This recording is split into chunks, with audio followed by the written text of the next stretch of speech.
बैकुंठ बैकुंठ धाम पहुंचे।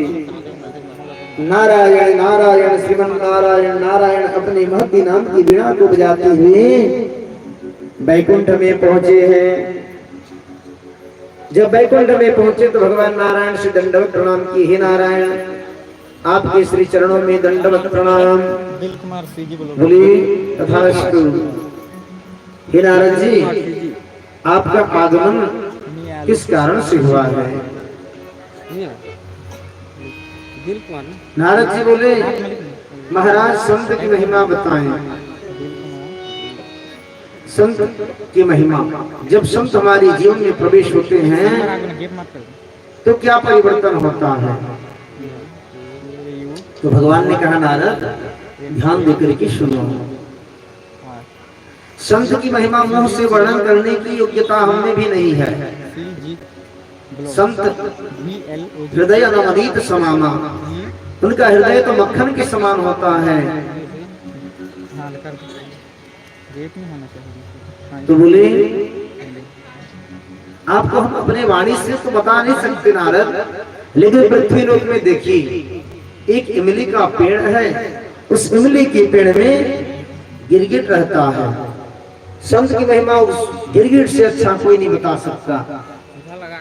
आप जाइए और गिरगिट से पूछिए कि संत की महिमा क्या होती है, वो आपको बता देंगे।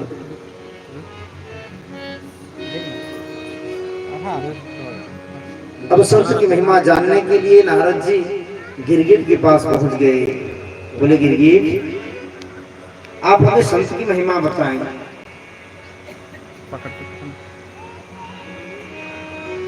गिरगिट जैसे ही संत की महिमा शब्द सुना है कि उस इमली के पेड़ से ऐसा गिरा नीचे की ओर, धाम से गिरा, उसका प्राण पखेरु उड़ गया। नारद जी बड़े असमंजस में पड़ गए। मेरे आने से गिरगिट खत्म हो गया, कहीं मेरे अंदर कोई दोष तो नहीं है, बड़ा दुर्गुण नहीं है? उन्होंने विचार किया और फिर भगवान नारायण के पास पहुंच गए। प्रभु, ऐसे ऐसी बात में जैसे गया गिरगिट खत्म। कोई बात नहीं नारद, चिंता मत करो। एक सेठ के घर में तोता है पिंजड़े में, उस तोते के पास आप जाइए, वो आपको बता देगा संत की महिमा क्या होती है। नारद जी पहुंच गए सेठ जी के घर में। जैसे सेठ जी के घर में पहुंचे नारद जी कहते हैं, महाराज सेठ जी, आपके पुत्र से आपके घर में जो तोता है, उस तोते का हमें दर्शन करना है।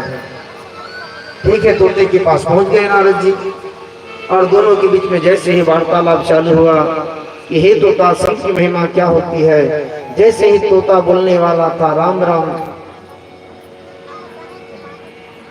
शब्द जैसे उच्चारण किया है, उस तोते के भी प्राण पखेरु उड़ गए, तो तोता भी मर गया। नारद जी को बड़ा टेंशन हो गया, चिंता हो गया। अरे भैया, मैं जिसके पास जा रहा हूँ, कोई मेरे अंदर इतना बड़ा पाप तो नहीं बैठा है जो मुझे देखते ही गिरगिट खत्म हो गया, आज तोता भी खत्म हो गया। तो डर के सहम गए और फिर चले गए भगवान नारायण के पास। हे गोविंद, हे नारायण त्राहि माम, ये क्या हो रहा